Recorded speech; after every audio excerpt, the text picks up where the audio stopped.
नमस्कार फ्रेंड्स, स्वागत है आपका एक और नई धमाकेदार वीडियो में जिसमें हम आज लेके आए हैं एक ऐसे गेस्ट को जिनको आपने हमारे चैनल पर पहले भी देखा होगा, मिस्टर नीरज वाशनी जी। तो आज फिर से एक बार फिर नीरज जी को हमने इनवाइट किया है द बड़ा बीमा करता के इस प्लेटफॉर्म पे, जहां पे हमारी कोशिश है कि हम कम से कम 365 ऐसे एमडीआरटी, सीओटी, टीओटी और ऐसे हीरो को हम तलाश करके आपके बीच में लेके आए जो आपके लिए प्रेरणा स्रोत हो सकते हैं। अगर आप अपनी लाइफ इंश्योरेंस एजेंसी में कहीं स्ट्रगल कर रहे हैं, कहीं अटक गए हैं, या अगर आपको कुछ नए आइडियाज जानने हैं, तो इस पूरी वीडियो को ध्यान से देखिए और समझिए नीरज जी कैसे बिजनेस करते हैं, कैसे एमडीआरटी करते हैं, कैसे वो अपना वर्क लाइफ बैलेंस को मेंटेन करते हैं। तो नीरज जी, आपका बहुत बहुत स्वागत है हमारे द बड़ा बीमा करता शो के इस खास एपिसोड में। नमस्कार सर। प्रणाम सर। तो सबसे पहले मैं आपसे जानना चाहूंगा कि आपने जो काम की शुरुआत की थी वो बाई चांस आप एलआईसी में आए या बाई चॉइस आए, वो शॉर्ट में आप 1-2 मिनट में प्लीज बताएं। सर मुझे बीमा बेचने आए थे कोई एजेंट, ओके। उनसे मेरी बात हुई, समझा, फिर मैंने एजेंसी ले ली। आपकी जो सबसे पहली पॉलिसी थी, जो फर्स्ट पॉलिसी आपने बेची, वो किसको बेची और कैसे बेची? सर एक मजदूर आदमी थे, श्यामलाल प्रजापति, लेबर में काम करते थे। सबसे पहली पॉलिसी मैंने उनको दी। ओके। और आज आई एम श्योर कि वो आपके एक अच्छे कस्टमर होंगे और आपके साथ जुड़े होंगे, राइट? नहीं सर, वो एक्सपायर हो गए, उनका क्लेम दिलवाया मैंने। उनका बच्चा मेरा कस्टमर है। Great great.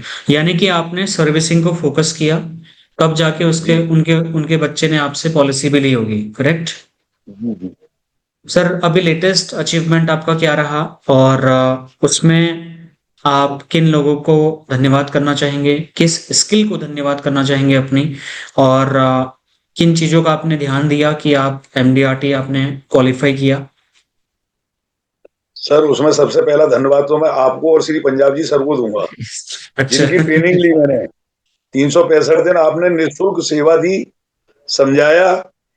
और श्री पंजाब जी सर की मैंने 16 सप्ताह वाली क्लास की थी, 2 क्लास की थी। उन्होंने ये कहा था कि मैं आपको एक अच्छा इंसान बनाऊंगा तो आप ऑटोमेटिक बीमा बेचेंगे। हम्म। बिहेवियर, एटीट्यूड, ये सारी चीजें उन्होंने हमको समझाई थी। जी। तो आपके और उनके दोनों के मार्गदर्शन में हम चले, आगे बढ़े और एक अच्छा व्यवहार रखा क्लाइंटों से, ईमानदारी के साथ सर्विस दी। तो उस कारण जो है हमको सफलता मिली सर। आपको फॉलो किया, श्री पंजाब सर को फॉलो किया। Thank you so much sir. आपने अभी आप सिर्फ एलआईसी बेचते हैं या आप और भी health insurance, general, mutual fund, इन सारी चीजों में डील करते हैं? ये सर आपके मार्गदर्शन में एलआईसी हाउसिंग की भी एजेंसी ली मैंने, और आपके म्यूचुअल फंड की भी ली, प्लस केयर हेल्थ। ओके। और सबसे बढ़िया काम अभी कहाँ चल रहा है आपका? LIC of India. ओके। तो जैसे सर बहुत ऑब्जेक्शन सारी। आते थे जी। कि मैं तो म्यूचुअल फंड लूंगा, तो हम हाँ कहते हाँ। हैं आपकी मर्जी, आप म्यूचुअल फंड लीजिए। फिर अपना बात रखते हैं तो वो हमारा ले लेते हैं। ओके। ये तो बेनिफिट रहता है, खाली नहीं छोड़ते। ऐसी कौन से पॉइंट्स आप क्लाइंट को बताते हैं जहां पे क्लाइंट कहता है कि यार मैं तो म्यूचुअल फंड लूंगा जी, म्यूचुअल फंड में ज्यादा रिटर्न मिलता है जी, मैं तो टर्म इंश्योरेंस ले लूंगा इंश्योरेंस के नाम पे और बाकी म्यूचुअल फंड, फिर उनको कैसे हैंडल करते हो आप? सर उनके लिए मैं एक ही सुझाव देता हूँ कि टर्म बहुत अच्छा है, आप लीजिएगा। गुड। म्यूचुअल फंड भी बहुत अच्छा है, हम्म। लेकिन आप मुझे किसी एक व्यक्ति का रिटर्न दिखाइए कि म्यूचुअल फंड में उन्होंने इतना रिटर्न लिया है या हम्म। लगातार वो निवेशित रहे हैं। हम्म। म्यूचुअल फंड में जैसे ही ग्रोथ आती है तो लोग उसको, पैसे को निकाल के खर्च कर लेते हैं। एक जो हम्म। रिटायरमेंट प्लानिंग बनानी हो या कोई आपको अपना कॉर्पस इकट्ठा करना है पैसे का, वो हम्म। उसमें जल्दबाजी कर जाते हैं। हम्म। चूंकि एलआईसी में पैसा एक साथ मिल रहा है आपको, तो हम्म। एक बार इस पे भी ध्यान दो। आप म्यूचुअल फंड करते हो तो थोड़ा इसमें भी हम्म। पैसा लगाओ। आप जो बिल्कुल। है, जैसे बड़े बूढ़े पहले 4 जेब में पैसा रखते थे कि हमारी जेब कट ना जाए, ऐसे ही अपने फंड को आप बैलेंस करिए। आप म्यूचुअल फंड में भी निवेश करें, टर्म लें, बहुत अच्छी बात है, लेकिन हम्म। साथ साथ एंडोमेंट पॉलिसी भी हमारी लें। इस समय सबसे बिल्कुल। ज्यादा मेरी उत्सव और उमंग भी की है सर, ओके। जिसमें एक गारंटेड उनको पेंशन मिलेगी। जी। जी मार्केट में बहुत सारे इंश्योरेंस एडवाइजर्स कह रहे हैं कि कंपटीशन बहुत बढ़ गया है, कमीशन स्ट्रक्चर चेंज हो रहा है। तो इस कंपटीशन के दौर में, और जहां तक मेरी नॉलेज है, आपका खुद का एक अलग से बिजनेस भी है ना? कपड़ों का शायद कुछ आपका बिजनेस है। तो वो आप बच्चों को हैंड इस ओवर कर दिया सर मैंने। हैं बच्चों को हैंड ओवर कर वो दिया? बच्चों को दे दिया, फुल टाइम इसी में लगा रहा हूँ ध्यान। ओके, मतलब मेरे सामने जो नीरज जी बैठे हैं उनको ये लगता है कि कपड़ों के व्यापार से ज्यादा प्रॉफिट इस इंश्योरेंस के बिजनेस में हो सकता है। और आपकी खासियत, आप मेरे स्टूडेंट भी हैं पीबीसी में भी, तो मैं जानता हूं कि आप सर्विसिंग पे बहुत ज्यादा काम करते हैं और बड़े दिल से आप बात करते हैं। तो थोड़ा बताइए कि सर्विसिंग आप क्लाइंट को कैसे देते हो, कैसे क्लाइंट को अपना बनाते हो? सर सबसे पहली बात तो ये है कि पार्टी को मैं रिमाइंडर भेजता हूँ सबसे पहले, जैसे प्रीमियम आती है उनकी, हम्म। पहला रिमाइंडर भेजना। दूसरी उनको कॉल करनी। वो कहते हैं कि साहब पेमेंट इतने दिन में दूंगा, तो पार्टी हम्म। के पास जाना, उनसे प्रीमियम कलेक्ट करना। जब प्रीमियम कलेक्ट करता हूँ तो उनसे थोड़ा समय लेके उनको अपने आगे के प्लान समझाता हूँ। उस समय आपने ये पॉलिसी ली थी, बहुत अच्छी ली थी, लेकिन अब ये बेटर और आ गया है हमारे पास। आपका ये छोटा बच्चा है, उसमें मेरी टारगेट मार्केटिंग आपने समझाई थी, हम्म। तो उसमें 0 से 15 साल के बच्चों के लिए मैं टारगेट करता हूँ उस समय। तो ओके। उससे मुझे एक अच्छा वो मिलता है।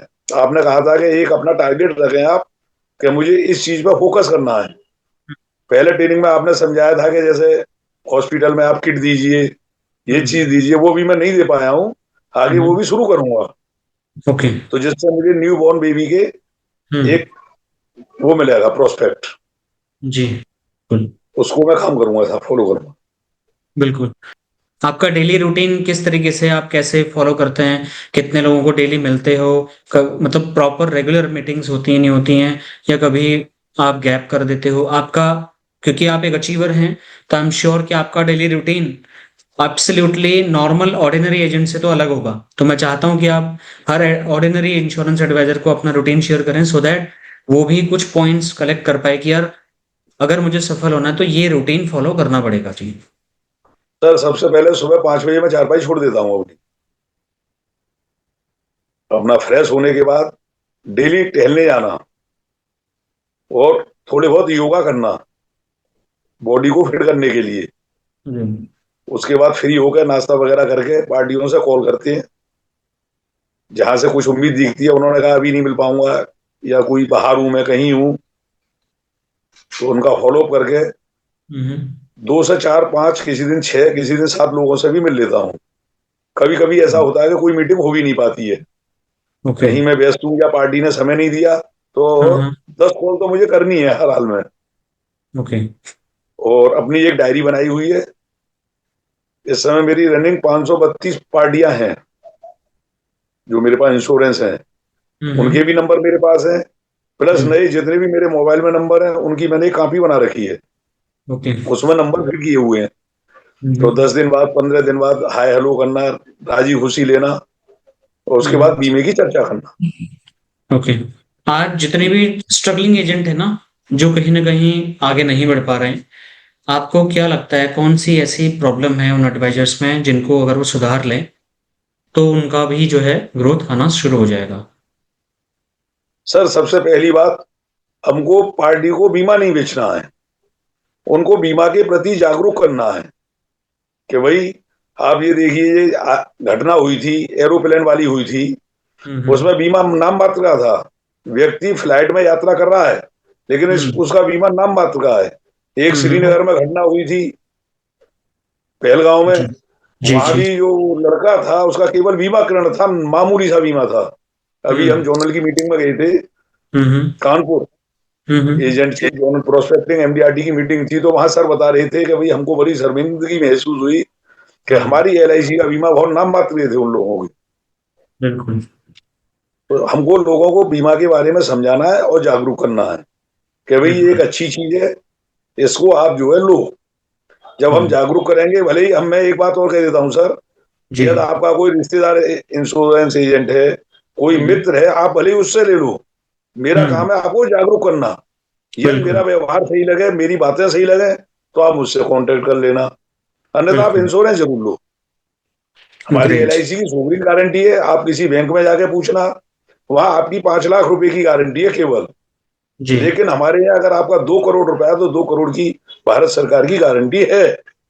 जी। आप किसी मैनेजर से पूछना, एक दो बच्चे ने मेरा विश्वास नहीं किया, बैंक गए, मैनेजर साहब से पूछा, फिर बोले अच्छा। नहीं अंकल आप बिल्कुल सही हो। तो वहां से मुझे 2 पॉलिसी मिली। Great, great. तो वही सच है कि बताना चाहिए आपने पार्टी को। आपने डंके की चोट पे उनको वो रियलिटी बताई, और जी। उन्होंने अगर ट्रस्ट नहीं किया तो उनका प्रॉब्लम है, उन्होंने वो वेरीफाई किया और आपकी बात सही निकली और उन्होंने आपको बीमा तो दिया। जी। बिल्कुल। और कौन सी मिस्टेक आज के एडवाइजर्स कर रहे हैं जिनकी वजह से वो पीछे रह रहे हैं? सर एक तो मिस सेलिंग नहीं करनी चाहिए। पहले सर्कुलर पढ़िए आप, जो इंश्योरेंस आया है, मैं किसी की नहीं मानता, अपना सर्कुलर सर्च करता हूँ कि हम्म। इसमें क्या क्या है, क्या क्या मिलेगा। बिल्कुल। वो चीजें आजकल के जो युवा पीढ़ी के बच्चे हैं, हाँ, ऑनलाइन जाकर सब चेक करते हैं। हाँ, हाँ, एक बच्चा मुझसे बोला कि सर आपका प्रीमियम ज्यादा है, और हाँ, हम ये पॉलिसी बाजार से या डायरेक्ट ऑनलाइन इंश्योरेंस लेते हैं तो हाँ, हमारा हाँ। प्रीमियम कम जाता है। मैं भाई साहब धन्यवाद, बिल्कुल आपका कम जाएगा, लेकिन जिस हम्म, समय आपका क्लेम का नंबर आएगा उस समय आपको हम्म। कोई सर्विस देने वाला नहीं होगा, उस समय आपको बिल्कुल। फिर एजेंट लेना है। तो हम्म, इसलिए हमारे भी बच्चे हैं, हमारी भी रोजी रोटी है। आप जॉब कर हम्म। रहे हैं किस लिए कर रहे हैं? पैसा सही कमाने बात। के लिए। तो हमको भी हाँ, पैसा कमाना है सर। लेकिन हाँ, हाँ, जिस समय आपको सर्विस की आवश्यकता होगी, ऑनलाइन से हाँ। आपको सर्विस नहीं मिलेगी। बिल्कुल। उनकी समझ में आई, अभी उनसे डीलिंग चल रही है, अभी बीमा हुआ नहीं है, लेकिन हो जाएगा मुझे उम्मीद है। ग्रेट। और सर आज के डेट में जैसा कि हम देख रहे हैं मार्केट में टेक्नोलॉजी का जमाना आ गया, एफडीआई 100% की बात हो रही है ना? बहुत सारी इंशोटेक कंपनीज आ रही हैं, पॉलिसी बाजार जैसी अलग अलग कंपनियां मार्केट में काम कर रही हैं। तो इस टेक्नोलॉजी के जमाने में आप कैसे टेक्नोलॉजी का हेल्प लेकर के अपने बिजनेस को ग्रो कर रहे हैं? सर हमको भी शिक्षित होना पड़ेगा। अपनी इनकम में से 10% कम से कम हमको निवेश करना चाहिए शिक्षित होने के लिए। आप भी बहुत अच्छा समझाते हैं, और भी चैनल्स के माध्यम से शिक्षा मिलती है, तो हमको उसमें से निवेश जरूर करना चाहिए। जैसे हमारे एजेंट बंधु गुटखा खा रहे हैं या हम्म। उल्टा सीधा खर्चा कर रहे हैं, बिल्कुल, उधर से बिल्कुल। खर्चा कट करें और उस पैसे को अपनी शिक्षा पे लगाएं। एक जी। शिक्षित व्यक्ति पार्टी को अच्छी तरह समझा सकता है। बिल्कुल। उसने ट्रेनिंग की हुई है, पैसे का निवेश सही किया है, तो आगे सामने वाले का भी कराएगा। और आपने मुझे बताया था सर कि पहले अपना बड़ा बीमा करें। जी। तो पहले मेरे बीमे चल ही रहे थे, लेकिन फिर भी मैंने अपना 50 लाख रुपए का इंश्योरेंस किया। जब हम पार्टी को दिखाएंगे कि ये जी। भाई हमने भी अपना किया हुआ, आप भी बड़ा बीमा लो, आप भी तो बड़ा लोग बीमा लेंगे। करें। बिल्कुल, ये बहुत इंपॉर्टेंट आपने बात उठाई। बहुत सारे इंश्योरेंस एडवाइजर्स का खुद ही नहीं होता, तो एक अंदर से वो कॉन्फिडेंस नहीं होता उनको। खुद का बड़ा इंश्योरेंस होगा तो ज्यादा कॉन्फिडेंस से लोगों को बोल पाएंगे। ये बहुत अच्छी बात आपने पॉइंट उठाया इस चीज को। आगे कोई ऐसा इमोशनल केस स्टडी आप शेयर करिए जहां पर आपको लगा कि यार मैं बिल्कुल सही काम कर रहा हूँ, क्योंकि बहुत सारे इंश्योरेंस एडवाइजर आज भी ये बताने में डरते हैं कि मैं एक इंश्योरेंस एडवाइजर हूँ, मैं एक एलआईसी एजेंट हूँ, जबकि ये दुनिया का मुझे लगता है सबसे प्योरेस्ट फॉर्म का प्रोफेशन है जहां पे हम मतलब समाज सेवा करने के पैसे मिल रहे हैं। सोचो ना, लोग पहले कमाते हैं, फिर कोई एनजीओ खोलते हैं, फिर अपना धन दान दान करते हैं। हम तो दान करते हुए पैसा कमा रहे हैं, लेकिन फिर भी एजेंट्स को कई बार गिल्ट फील होता है। तो कोई ऐसा इमोशनल केस जो प्रूफ कर दे कि नहीं बेटा, ये जो काम है ये बहुत प्योर फॉर्मेट का है, ऐसा आपको कभी फील हुआ? सर पहले मैं भी बहुत शर्माता था अपनी रिश्तेदारी में दोस्तों से ये कहने में कि मैं एक एलआईसी का एजेंट। अच्छा। लेकिन जब आपकी ट्रेनिंग की, पंजाब सर जी की 16 सप्ताह वाली ट्रेनिंग की, तो ये भय मेरा खुला। उन्होंने कहा कि आप झिझको मत, सबको ये बताइए कि मैं एक एलआईसी एडवाइजर हूं। हम्म। उससे मेरी एमडीआरटी हुई। जी। दूसरा, जो मेरी सबसे पहली क्लाइंट थी श्री श्यामलाल प्रजापति, ओके। जिस समय उनका क्लेम आया, 5-6 भाइयों का परिवार था वो, धीमे धीमे सब किनारा कर गए। और उनकी पत्नी को 13वीं के बाद ही बेचारी को खेत में मजदूरी करने जाना पड़ा। उस समय पैसे बैंक में नहीं आते थे, चेक मिलता था।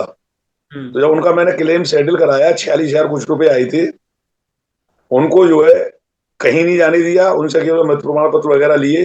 तो हमारे डीओ सर और ब्रांच मैनेजर सर उनके घर चेक देने आए थे उस गरीब महिला के लिए, साथ में मैं भी गया। तो वो एकदम दहाड़ मार के रोने लगी, बोली भैया आपकी कंपनी हमारा साथ दे रही है, आप हमारा साथ दे रहे हो, बाकी हमारे परिवार वाले घर वाले सब किनारा कर गए और हमको मजदूरी करनी पड़ी। मैंने कि देखो भाभी जी, ये भैया ने प्लान लिया था तो हम आपके लिए ये देने आए हैं, यदि उन्होंने ये निवेश नहीं किया होता तो शायद हम आपकी हेल्प नहीं कर पाते। नहीं कर मैं तो पाते। आपसे यही कहूंगा कि आगे आपके जब बच्चे बड़े हों तो इस चीज को प्राथमिकता पे देना। बिल्कुल। उनका बच्चा ड्राइवर हुआ, जैसे ही उसकी पहली तनख्वाह आई उन्होंने मुझे फोन किया कि भैया आप आ जाओ, इस बच्चे को प्लान दो। बोले इसके पापा बहुत ने तो बढ़िया। छोटा कराया था, आप इसको थोड़ा बड़ा दो। थोड़ा बढ़ा दो। तो उन्होंने जो है 20,000 रुपये ईयरली का प्लान मुझसे लिया। ग्रेट। तो बड़ा सर, आत्म संतुष्टि, क्लेम दिलवाने के बाद कि देखो एक ये अच्छा व्यवसाय है और हमने बिल्कुल इस महिला बिल्कुल। की हेल्प की। लोगों की दुआएं मिलती हैं। जी सर। पैसा भी मिलता है, लोगों की दुआएं भी मिलती हैं, रिन्यूअल कमीशन मिलता है, एक भारत सरकार की गारंटी वाला बैकअप भी है ना? ये सारी चीजें जी हैं। जी। अच्छा। सर, आज की डेट में ना बहुत सारे इंश्योरेंस एडवाइजर्स इस बात को लेके कंफ्यूज हैं कि शुरुआत कहाँ से करें। मान लो एक नया एजेंट है और उसके पास कोई क्लाइंट नहीं है, उसे काम शुरू करना है, तो आप उसको क्या एडवाइस दोगे कि भाई कहाँ जा, किससे बात कर, कैसे बात कर, किसको ढूंढ, क्या करना चाहिए, क्या एडवाइस दोगे? उसके लिए सबसे बड़ा प्रोसीजर है कि आप जिससे भी मिल रहे हो, आप मार्केट में निकले, नमस्ते करिए, अभिवादन करिए कि भाई साहब ऐसे ऐसे मैंने अभी LIC एजेंसी ली है और सर मैं आपको फाइनेंस की प्लानिंग समझाना चाहता हूँ। आप डायरेक्ट LIC की बात कर रहे हो तो लोग किनारा कर जाते हैं, उनने की LIC वाला ये चुप गएगा, टाइम बर्बाद करेगा। वहां हम्म। पार्टी को उनसे कहना चाहिए कि देखिए आप, एक हर कंपनी ने रिटायरमेंट पेंशन प्लान खत्म कर दिए हैं, मैं आपको एक ऐसी प्लानिंग दे सकता हूं जिसमें थोड़ा थोड़ा पैसा डालेंगे आप और एक अच्छा खासा मंथली रिटायरमेंट में ले सकते हैं। जहां पे हम्म। ये जॉब वाले बच्चे हैं वहां बंदा जा रहा है तो उनको ये समझा है। यदि हम्म। कोई आपका छोटा व्यापारी है, फल लगा रहा है, दुकान कर रहा है, उन्हें साहब आपको इनकम कब तक मिल रही है? जब तक आप इस दुकान पे बैठे हुए हैं। हम्म। जिस समय आप बिजनेस नहीं करेंगे, ये आपकी एक्टिव इनकम है। यदि आप एक्टिव है तो आपको पैसा आ रहा है, अगर हम्म। आप एक्टिव नहीं है तो आपका पैसा नहीं आएगा। मेरे हम्म। पास एक ऐसी प्लानिंग है कि आप 50,000 रुपये महीने, 30,000 रुपये महीने, आप जैसे रिटायर होना चाह रहे हैं 60 की एज पे, तो 60 साल से आपको आजीवन मिलेगा और गारंटेड मिलेगा। जी। आप 50,000 रुपये साल ले सकते हो, लाख रुपए साल ले सकते हो। और मंथली में आओ तो आप 30,000 रुपये महीने, 40,000, जितना चाहो, जैसा आप निवेश करेंगे उस हिसाब से वैसा आपको कुछ। गारंटेड मिलेगा। ओके। उनको हम समझा सकते हैं। बिल्कुल। व्यक्ति जागरूक होगा कि भाई बताओ हमें कैसे मिलेगा पैसा, फिर अपने प्लान रखें। या एक कॉर्पस, जब तुम पे छोटा बच्चा है, शादी के लिए पैसा चाहिए, तो हमारे पास ऐसा है कि भाई EMI हम आपकी एडवांस करा देंगे। जो लोग EMI लेना चाह रहे हैं, आप उसमें लाख रुपए की गाड़ी बच्चे की शादी में दोगे तो 1.5 की पड़ेगी आपको EMI पूरी करने में। लेकिन हमारी EMI ऐसी है कि आप गाड़ी भी दोगे और भी सामान ले लोगे, हम्म। एडवांस में आप कर लो बच्चे के लिए। ऐसे करके समझाता हूँ सर, जो मैं समझाता हूँ वही आपको बता रहा हूँ। बिल्कुल। मार्केट पार्टी की में नीड जो को देखते हुए। नीड को देखते हुए उनको जो चीज की जरूरत है यदि वही कोई हमें छोटा बताना बच्चा है तो उसको बच्चे की प्लानिंग कराना कि भाई आप हायर क्लास में जाओगे। मैंने आप देखिए इन्फ्लेशन में सबसे ज्यादा महंगाई पढ़ाई पे है है। जी। और एक स्वास्थ्य पे है। स्वास्थ्य पे। आप हेल्थ इंश्योरेंस रखिए जिससे कि आपका गाड़ी कमाई का पैसा बर्बाद ना हो। बात ना। दूसरा, आपने जब पढ़ाई की थी आपकी फीस कितनी जाती थी, अब कितनी जा रही है? और जब बच्चा हम्म। आपका हायर क्लास में आएगा अब उस समय कितनी फीस जाएगी? कितनी जाएगी?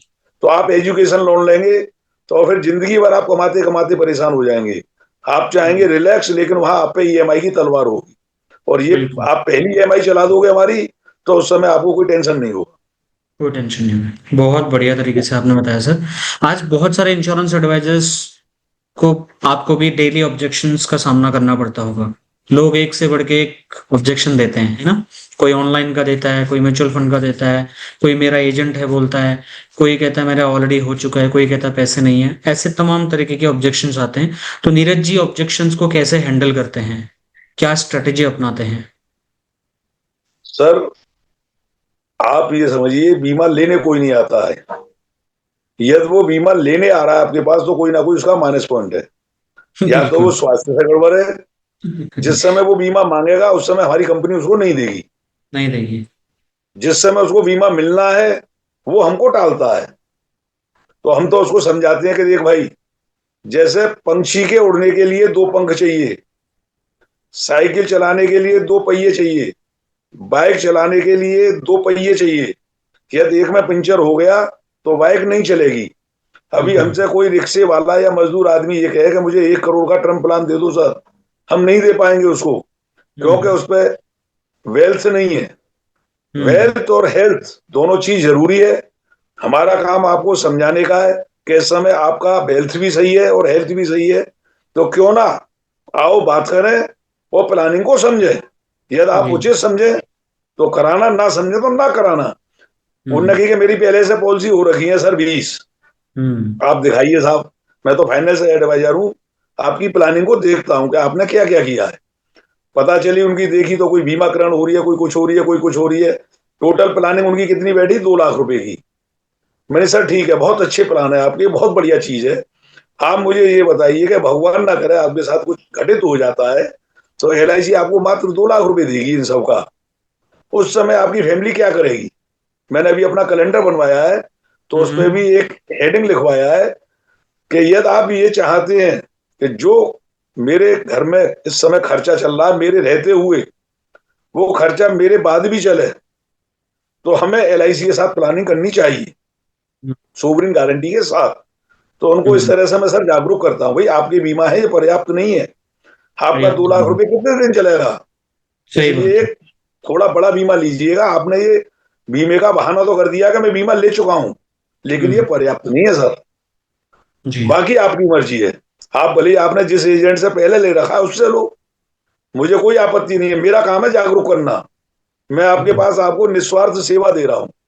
हम्म। म्यूचुअल फंड आप ले रहे हो, लेकिन जिस समय मार्केट डाउन में जाएगी तो हम्म। उस समय आपका बीपी बढ़ेगा कि भाई मेरा सही इतना बात पैसा लगा हुआ है और ये तो इतनी है। डाउन हो गई। सही मतलब बात। पार्टी, मतलब कंपनी हमेशा कमाएगी, हम्म। मार्केट गिरे या ऊपर जाए, हम्म। कंपनी की इनकम है। लेकिन आप अपना सोचो, सही हमारी बात है। कंपनी ऐसी है कि आपका पैसा बढ़ना है घटना नहीं। बिल्कुल इसलिए सही। आप इधर ध्यान दीजिए सर। जी। एक और बड़ा प्रॉब्लम है मार्केट में जिनसे जिससे आप वाकिफ होंगे, वो है रिबेट कल्चर का। बहुत सारे एडवाइजर्स ने मार्केट खराब कर दिया है रिबेट ऑफर करके। बहुत सारे क्लाइंट्स की डिमांड होती है कि मुझे रिबेट चाहिए, कमीशन शेयरिंग चाहिए। तो उस पे आपका क्या कहना है कि बिना रिबेट के बिजनेस, क्योंकि आपकी एक खासियत है और मैं जानता हूँ आप मेरे स्टूडेंट भी हैं, तो आपने बड़े बड़ी पॉलिसीज लोगों को साफ साफ मना कर किया है और छोड़ी हैं। तो ऐसा कॉन्फिडेंस कैसे आता है आपको, फिर उसकी रिकवरी कैसे करते हो आप? रिबेट को लेके सर क्या स्ट्रेटेजी अपनाते हो, कैसे कन्विंस करते हो? सर ये एक दीमक है। जैसे दीमक लकड़ी को खोखला करती है, ऐसे ही एजेंट को खोखला कर रही है रिबेट। श्री पंजाब जी सर हमारे यहाँ आए थे कैनेडी हॉल में, अलीगढ़। एक हम्म। प्रतियोगिता थी कि 11 पॉलिसी करोगे तो आप उनकी उसमें भाग लेंगे। हम्म। तो वहां हमने भाग लिया, तो सर ने बताया कि एक मजदूर मजदूरी करने गया, उसको मजदूरी में चावल मिले, और चावल का बोरा उसका कहीं से फटा हुआ था बेचारे का।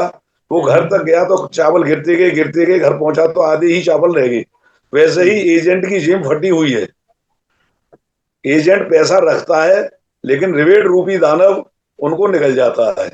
बिल्कुल। आप रिबेट से बचिएगा।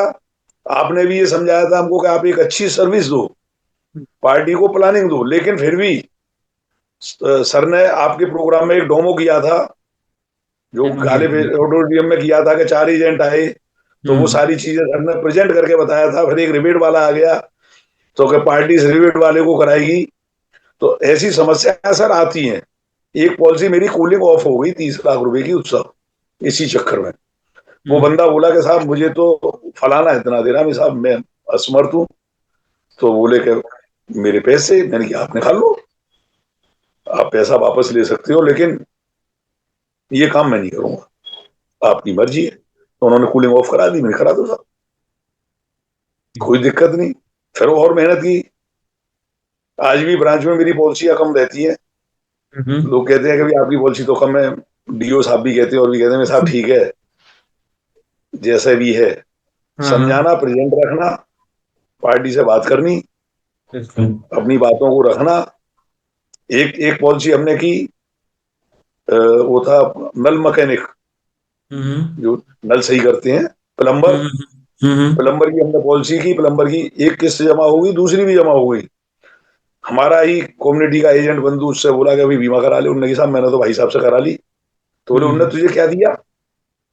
उनने उनने मुझे क्या दिया? रसीद दी, पैसे लिए, जितने पैसे दिए उतनी रसीद मिल गई। तो वो कहता है कि नहीं, मैं तुम्हें कुछ और देता। उनने तो तेरा डाका डाल दिया। उसका एकदम दंदनाता हुआ फोन आया मेरे पास। बोला भाई साहब तुम तो बहुत गलत आदमी हो। भैया क्या गलती हो गई हमसे कि वो अच्छा। ऐसे ऐसे हमको मिलता है? मैं बिल्कुल आप सही कह रही हो। मैंने आप ये बताओ, आप मेरे यहाँ नल सही करने आएंगे, हाँ। जिस समय आपसे नल सही करा लूं और फिर आपको उसके बाद मजदूरी नहीं दूं तो आप क्या करोगे? बोले भाई साहब मैं तो आपको बदला दूंगा कि हम्म। भाई मेरे बच्चों की रोटी छीन ली। तो मैं ऐसे ही, हम्म। मेरे बच्चों की ये रोटी है, यदि हम्म। आप इसको छीनोगे तो क्या मेरी आत्मा सही रहेगी? बोले नहीं सही रहेगी। बात। और हाँ हाँ। उसके अलावा आप जाना मार्केट में, गिरीश चंद सैनी एक्सपायर हुए थे, उनका हम्म। बीमा मेरे पास नहीं था और उनके किसी एजेंट ने उनको सपोर्ट नहीं किया। उनका क्लेम मैंने दिलवाया, उनके बच्चे से पूछना। आज तो आप 100, 200, 500, 1000, 2000 रुपए उससे ले लोगे, लेकिन जब आप दुनिया में नहीं होगे तो आपका क्लेम कौन दिलवाएगा? ये आपने कभी सोचा है? मैंने कि जो कमीशन दे के बीमा खरीदते हैं वो बाद में सर्विस नहीं देते हैं। मैंने उसको 10 नाम गिनाए अकराबाद के, उनसे पूछना कि तुम्हारी प्रीमियम कौन जमा करता है? बोले साहब बीमा तो दूसरे एजेंट ने करो, वो बता रहे, लेकिन पॉलिसी आप जमा कर रहे हो, जमा करते ही उनके व्हाट्सएप पे फोटो डालते हो, भैया हमने हाँ। प्रीमियम जमा कर दी। एक दिन भी आप नहीं रखते पैसा किसी का। हम्म। मैं भैया इसमें रिस्क कवर होता है। बोला वो पहला एजेंट एक एक पैसे लेके चला गया, उसने जमा ही नहीं की पॉलिसी प्रीमियम। तो भैया हमारी ऑनेस्टी यही है, हमसे बीमा कराया या नहीं कराया, प्रीमियम समय पर जमा करेंगे, रसीद हैंड टू हैंड डालेंगे, और उसको भी सर मैं अपनी उसमें रजिस्टर में नोट कर लेता हूँ। प्लस एक बिल्स का ऐप है तो उसमें जो है सर्विस पार्टियों को भी ऐड कर लेता हूँ। जैसे ही गुड। उनकी प्रीमियम ड्यू होती है उनको हम्म। कॉल करता हूँ, भैया आपकी प्रीमियम जमा होनी है। हम्म। तो वो कहते हैं भैया वो तो रिविट ले गया, दे गया, लेकिन उसने बीमे में सर्विस नहीं दी। मैं सर्विस लेनी तो हमसे करा, वो हमसे कराते हैं। जिन्होंने ग्रेट। पहले रिविट दे के बीमे लिए हैं, लेकिन वो हमको बिना रिविट दे रहे हैं सर, ऐसा ग्रेट होता सर। है। एक लास्ट सवाल जाते जाते सर, आपके अभी अगला टारगेट क्या है? और एडवाइजर्स को फाइनल आप अपनी तरफ से अपने साथियों को, अभिकर्ता साथियों को, भाइयों बहनों को क्या जो है टिप्स देना चाहेंगे, जिन पे काम करके वो भी आपकी तरफ बोल्ड अंदाज में, शालीनता के साथ, रेस्पेक्टफुल वर्ड जो आप यूज कर रहे हो, इन्हीं शब्दों के साथ में वो बड़े ही प्यार से क्लाइंट को कन्विंस भी कर लें और अपना मान नीचे भी ना आने दें? क्योंकि मैं देख रहा हूँ कि आपके एथिक्स बहुत वो है, स्ट्रांग है ना? आप जहाँ पे बिजनेस लूज भी कर रहे हो तो आपके चेहरे पे शिकन नहीं है, आप लालच से परे हो, राइट? तो वही चीज मैं चाहता हूँ कि हर एजेंट के पास में कैरी हो। उसके लिए प्लीज थोड़ा सा आप बताइए एडवाइस को अपनी तरफ से, मैं चाहूंगा आप बताएं। सर मैंने तो एक ही चीज देखी कि सबसे पहले तो सर्विस देनी है। यदि कोई बीमे के बारे में समझना चाह रहा तो उसको निस्वार्थ जानकारी दी, मिस सेलिंग नहीं की, गलत नहीं बताया। बहुत सी जगह मेरे साथ ऐसा भी हुआ है कि पॉलिसी लेके आया कि भाई साहब ये मैंने पॉलिसी पहले कराई थी। मैं भाई उस समय के हिसाब से पॉलिसी बहुत अच्छी है आपकी, आपने जो पॉलिसी उस समय ली थी उस समय ये प्लान थे, अब नए प्लान और आ गए। ये आपने प्लान लिया, बहुत अच्छा लिया, बहुत बढ़िया है, इसको चलाओ, इसको बंद मत करना कभी भी। हम्म। आगे आपको नया प्लान चाहिए तो हम आपको समझा रहे हैं।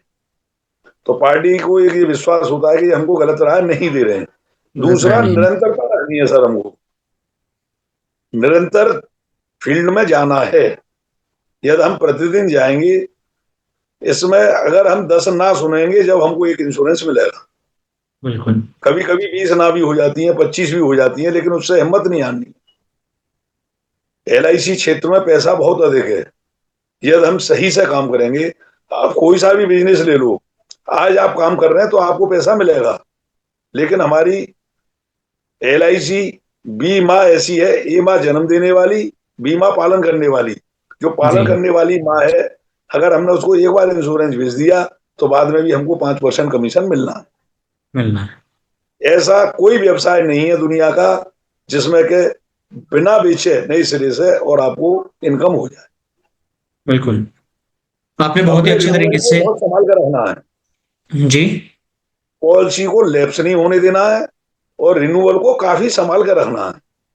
जी। जिसने अपने रिन्यूअल को संभाल लिया उसकी इनकम को कोई डाउन नहीं कर सकता था। बिल्कुल सर। मेरा तो यही सुझाव है कि निस्वार्थ सेवा करें, और जहां आप संबंध बनाएंगे, सेवाएं देंगे, तो एक दूसरा ग्राहक बताता है कि भैया तू उनसे करा, बिल्कुल, वो वो तुझे खुद ही खरीदारी मार्केटिंग देंगे। करेगा। जी thank you so much sir, आपने बहुत ही डिटेल में हमें समझाया, और आगे भी हम आपके मार्गदर्शन के लिए सर, आपने जो है पंजाब फैक्ट्री रहेंगे। सीखा है, उसी को फॉलो कर रहे हैं सर। नहीं नहीं और सर, सीखने हमसे की कुछ नहीं कोई उम्र सीखा, नहीं होती है हमने सर। बस। अरे भाई, नहीं आप नहीं। सबसे सीखने के बाद ही हम आगे बढ़ रहे हैं और उसको फॉलो अप कर रहे हैं। मैं पहले केवल LIC करता था, लेकिन आपने म्यूचुअल फंड, अब उसमें ऑब्जेक्शन अपने आप दूर है, भैया म्यूचुअल फंड भी हमारे पास है, ले लो तुम। तो फिर लौट जी के जी। LIC ले लेता है। समझाने का हाँ काम जी, हमारा, तो ले ले। समझाने का काम आपका है। बिल्कुल। तो लेता है। जी जी जी। थैंक यू सो तो मच इस चीज में सर हम। नीरज जी। ये वीडियो हमारे हजारों लाखों एडवाइजर्स तक जाएंगी, और जरूर जी सर। आपने जो समय दिया है, इस समय का एडवाइजर से रिक्वेस्ट है कि वो सदुपयोग करें, इन सर एथिक्स एक का सेकंड। पालन करें। सर, जी। मैं एडवाइजर से एक प्रार्थना करूंगा कि अपनी बैड हैबिट का पैसा शिक्षा में लगाएं, गुटखा ना बिल्कुल। खाएं। फिजूल पैसा जो खर्च कर रहे हैं उधर, अगर उसको वो जोड़ेंगे ना कि 50 रुपए के गुटखे खा गए, क्लास में बिल्कुल। 50 रुपए का खर्चा नहीं होना उनका पर डे। हम्म। यदि वो अपनी शिक्षा पर निवेश करेंगे, तो उनको कहीं ना कहीं क्षेत्र में काम मिलता चला जाएगा। जब वो बिल्कुल। सीखेंगे, अपने बात को प्रेजेंट रखेंगे। प्रेजेंटेशन में बहुत बड़ी ताकत है। बहुत बड़ी एक अच्छा धन्यवाद। प्रेजेंटेशन जब ही होगा जब वो शिक्षित है। जी सर, बहुत बहुत धन्यवाद Neeraj ji, thank you so much sir.